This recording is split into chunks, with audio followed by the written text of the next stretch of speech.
In this video I'm going to show how to install our software. It is going to be installed in this computer.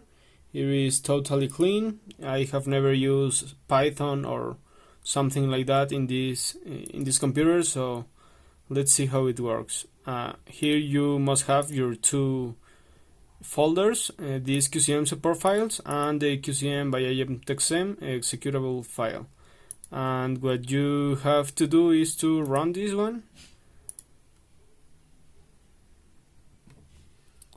and let's say yes, and I'm going to install it at desktop, so it's okay. Let's wait a few seconds, and now it's complete, so let's close it, and it generates a new folder, so let's move this and open. And here you have the application, and we're going to run it. Oh, sorry, I think that I ran it twice. Let's wait. Okay, I wait a few seconds, and I'm going to close this one and open that. So here is our software.